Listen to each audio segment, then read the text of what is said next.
Parliament does, you have to adhere to. That's what you fear. And what's been created? A world of materialistic value, possessions. And what do? We value our possessions. When the truth really is, you don't actually own anything, it owns you. And that's how the core belief system has trapped you. Because what do they use against you? If you don't toe the line, we're going to take your possessions. That's how it works. That's how simply it works. That's how simply you're controlled. Take the word consumer.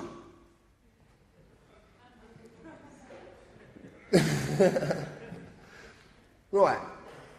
Consumer. You're consumers. You consume things. Generally, if you look at consumers and you look at the way it's set up into primary, secondary and tertiary. That's how it's set up. And I don't want to go into that because that's about animal life, but it does actually relate to what I'm talking about. You're consumers, so you consume things. Not just food. You consume all sorts of things. Have you noticed that anything you buy doesn't last much longer than the guarantee? Do you feel that's by mistake?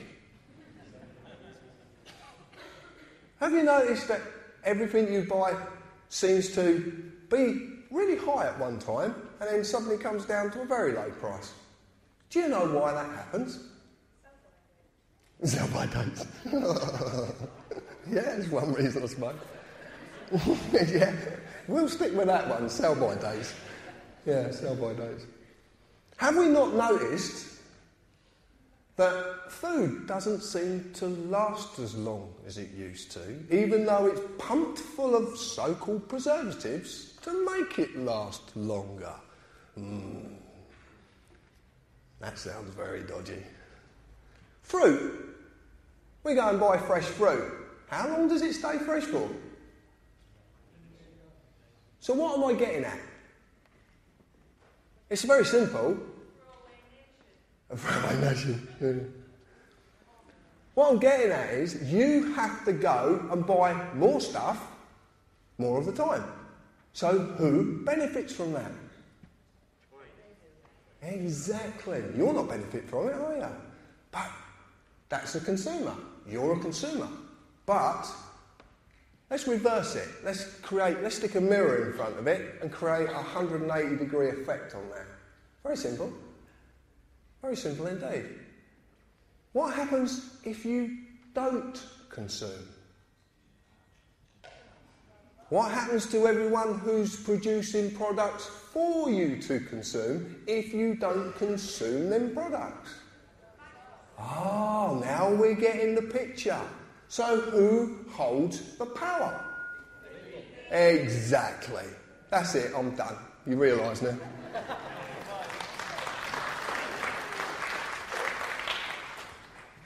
To fight a system with a system is impossible. It's impossible. You cannot do it. You have nowhere to go for recourse. If you don't understand what recourse means, it means there is nowhere you can go to get justice because there isn't any. There isn't any justice at all. We live in the world of what's called the precautionary principle. Has anybody heard of this? Anyone come from a building site? Health and safety? Precautionary principle. Boots and all that, yeah, to put wood on a wall.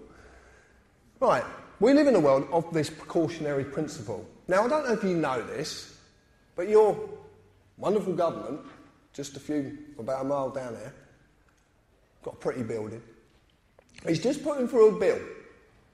Do you know, a bill goes through Parliament and becomes an act of Parliament. Now, in this bill, it says that all public servants are going to be void of prosecution for negligence. It's got something to do with the swine flu. So they can pump you full of this vaccine, and if you suddenly go, or whatever happens to you, they can't be prosecuted for negligence. Precautionary principles. Called the what-if syndrome. That's what I call it. Another thing you might find interesting is that the sovereignty of Parliament is being transferred to every local council. Well, it's all in black and white. Go and look for it yourself, you go and find it. But you haven't got the time to go and look for this stuff, have you? How many of you got the time to actually research anything? What do you look for? What are you researching? Have I? Well, that's fair enough. At least you're honest. What are you researching, darling? I'm campaigning to abolish forced adoptions. Very good. It's very... You're doing what, though? I'm dealing with juggling children in care. Thank you, that's a good one. I like that one. What are you doing, sir? Yeah, that deserves it. Fair play there. 1 second. I will get to you. Not all of you, but I will get to you. What are you doing, sir? Oh, I've done them. Not literally, but...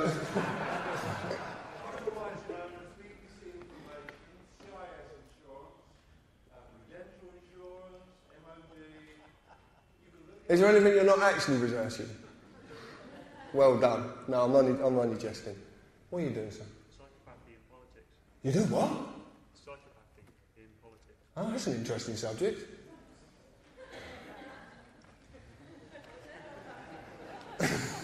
What are you doing, darling? Are you now? Now that will be interesting. I look forward to seeing that. I really do. That's fascinating. And what are you doing, sir? Common purpose. Oh, are you now? Oh, that's interesting. Yeah. I've looked into it a little bit. There's a lady there. What are you doing, love? I'm looking into the way in which the Forestry Commission is the Forestry Commission, which should be involved with protecting and expanding Britain's woodlands and forests. Is in complete opposite. Absolutely.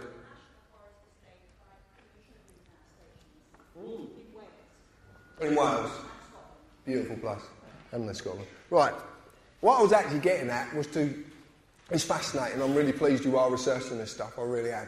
What I'm getting at is how many people didn't put their hands up. Because you haven't got the time, have you, in your busy lives to do anything. And if you haven't got the times because you're too worried about paying council tax, paying the bills, buying food, getting your next telly, what car am I going to have this year, where I'm going on holiday, what I'm going to get the kids for Christmas.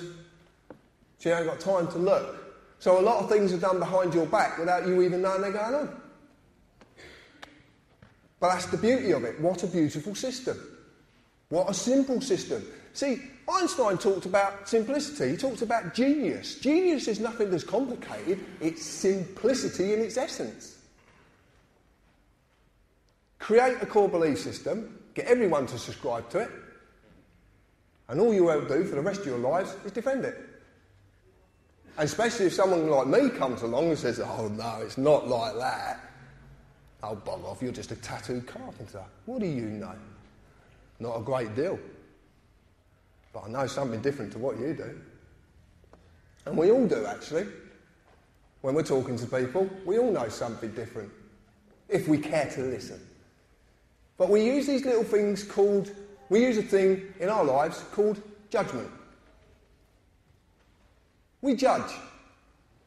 We judge people by the clothes they're wearing. We judge people by the way they look, by the colour of their skin.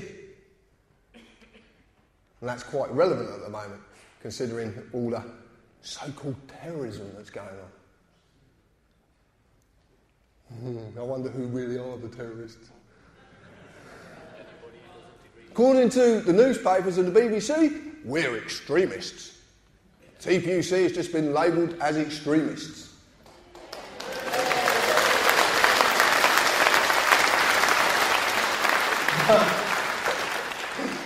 It's for something we didn't do. We didn't have anything to do with it. It just happens that one of the posters had TPUC written on the bottom of it, so they wanted someone to label. We've been labelled as extremists for targeting Birmingham with swine flu vaccination posters. None of us went there. Nothing to do with us whatsoever.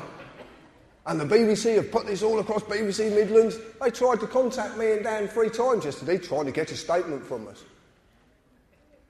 What about something we want nothing to do with? But it's verbatim. It's on the BBC, and everyone believes it. TPUC are now extremists. We've just got the best form of advertising for actually doing nothing.